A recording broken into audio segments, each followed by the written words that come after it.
Hey everybody, this is Adam here at David French Music. We're going to be doing a series of maintenance videos, how to keep your instrument in best shape day to day, week to week, in between coming to a repair shop, to a music store, to get your instrument professionally serviced. These tips and tricks will definitely help keep your instrument in a bit better shape in between opportunities to come in and see us.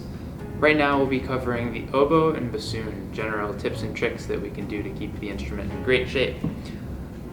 The first thing I want to talk about with double reeds actually doesn't start with the instrument at all. It starts with the reed.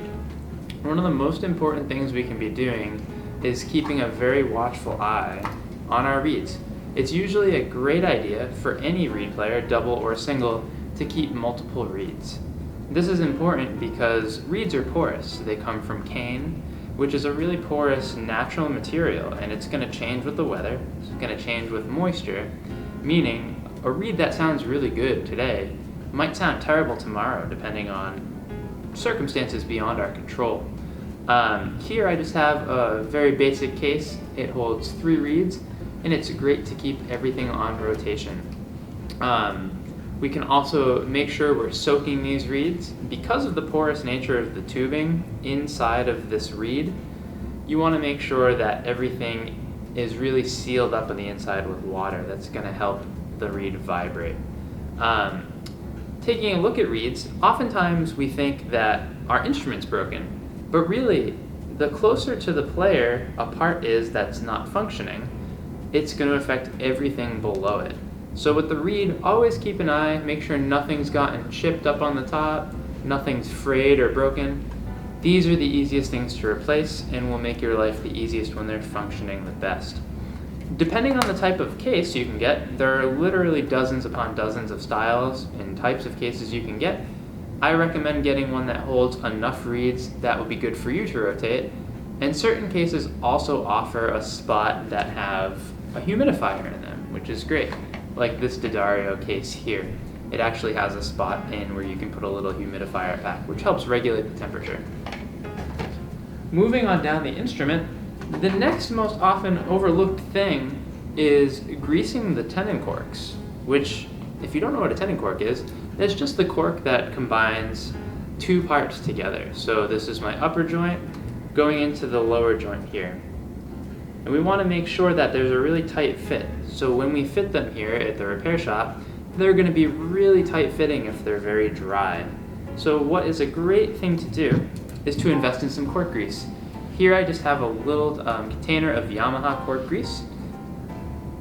I do this once a week if I was playing a woodwind instrument, similar to brass instruments, oiling and greasing your valves and slides. And then I'm going to apply it to that tenon cork. You can be on the conservative side with the grease, just so you don't have to clean up too much.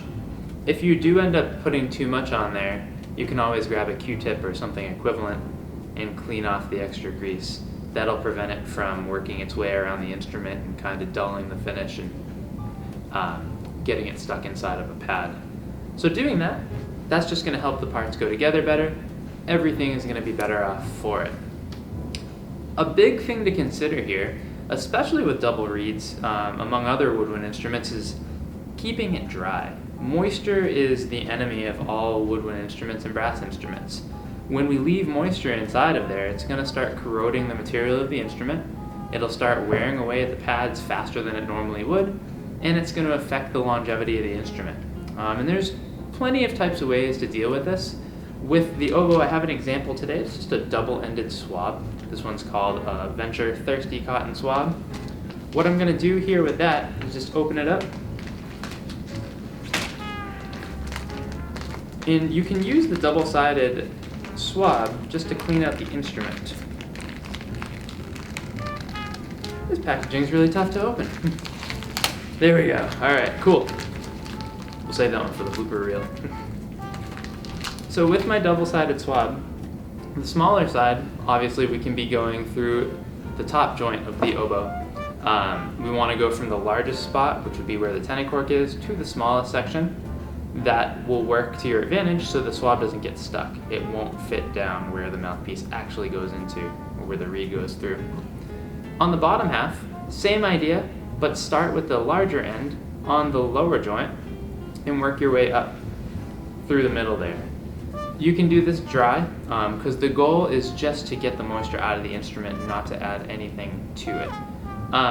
If you don't have one of these, another equally good opportunity to clean the moisture out of the instrument is a swab that has a weight on it. Yamaha makes these nice cleaning swabs. This particular one is for a clarinet, but it works the same for oboe. It would be a different size swab though, where you would have a counterweight, and that counterweight would work its way through the actual instrument, and you'd pull the swab through. And the nature of the silk material is very absorbent, so it will take care of all the moisture in there. Last but not least is humidification. Always good for your reeds. For your instrument itself, student oboes more often than not are made out of plastic, so you don't have to worry about this part if you have a student level instrument. But for intermediate and professional, especially bassoons and upper level oboes, these are made of actual wood. And wood, no matter whether it's still on the tree or manufactured into an instrument, is going to be alive. So it's going to move with the weather, it's going to want to push and pull and warp. So the best thing we can be doing for ourselves is regulating the temperature. Up here in the Northeast, that's usually the biggest problem around the wintertime. In other parts of the country and other parts of the world, you'd have to deal with it based on the barometric pressure and the temperature differences. A great opportunity to get this, it would be a dampet we could use. Dampets are just pieces of rubber tubing that have holes in them, and on the inside is a sponge. You can fill this up with cold water, wring it out just a little bit, and you can leave them inside of the case. I wouldn't put them inside of the instrument. You want to line them inside of the case. If you have a small instrument like a wooden piccolo, you'd need just one of the smallest sizes. For oboe, same idea, but for the larger woodwind instruments like bassoon, you might want to invest in 2 or 3 of the larger size one, and that'll help regulate the internal temperature inside of the case and the internal humidity. These are just some tips and tricks here. Last but not least, the best thing we can be doing outside of maintaining the instrument in between practice sessions and performances is investing just in a general screwdriver. This one is a 1/16 size screwdriver, and what's good about this is taking a look at the instrument. Like I said before, it's got a lot of moving parts, a lot of keys and mechanisms. Every now and then, in between playing, just check in between the posts. These posts are the sections that come up from the body of the instrument, and they connect the key sections. All you want to be on the lookout for is if any of the screws have come loose or have backed themselves out. You'll see the screws sticking out of the actual post. So I'll put one in that position here. So if you ever see that, where that's sticking out, you can feel confident just grabbing that screwdriver, popping it back in place. The reason this happens is instruments are made to vibrate, so everything is going to be moving with the instrument, and over time, especially with lesser quality instruments, those fits of the keys and rods are a little bit weaker, so they're going to want to back out of the instrument. So be on the lookout for that. Other than that, your instrument should be in great shape as long as you handle it gently and you take care of it in between times you come see us here at the repair shop.